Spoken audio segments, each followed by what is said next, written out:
শিবাত মারা গিয়ে গাড়ি একটা গাড়ি দিয়াম বুঝলাম গাড়ির সাথে দিয়াম মার যেত শিবাত তারা হয় ঠিক আছে শিবাত তারা মনে হয় এটা ছিল কিন্তু বাড়ি না হয় শাকিল আর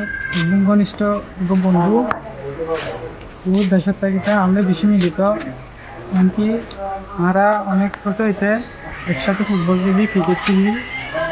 বিগত 1.5 বছর খানিক আগে ও সৌদিতে চলে যায় তারপর ওখান থেকেও মোবাইলের মধ্যে কথা হতো সুতরাং ও যে অ্যাক্সিডেন্ট করছিল ওই দিন বিকেল 3টার সময় বাংলা সময়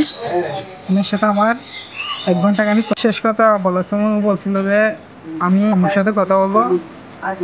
তুই এখন রাত তারপর আমি তুইকে রাত 11টার সময় তুই দিলে হলে আমি কল দেবো সাবের একটা রেস্টুরেন্ট থেকে ওরা খার এটা নাকি স্টুডিয়াম নাকি ওখানে খাবার নিয়ে যায় প্রতিদিন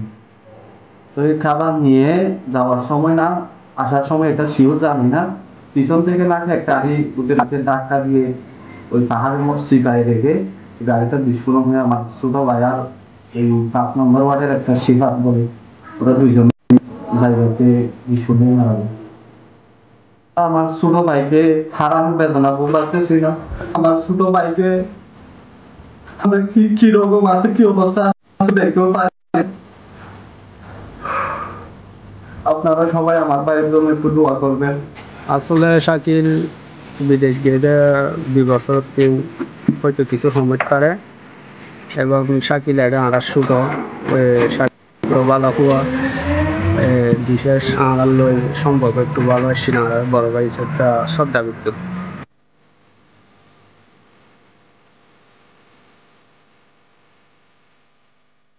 আমার একটা অনেক কাছের বন্ধু ছিল তাকে অনেক কষ্ট লাগতেছে কি বলবো বলো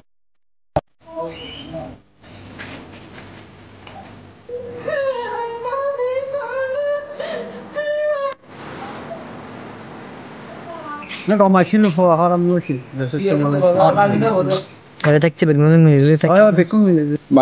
মাগরিবের সময় আমাদেরকে এখান থেকে ফোন করে বলেছেন একজন চাচা আছে এখানে তিনি বলেছেন শিফাত অ্যাক্সিডেন্ট করেছে গাড়িতে গ্যাস বিস্ফোরণ হয়ে আগুন ধরেছে এভাবে সংবাদটি পাই আমরা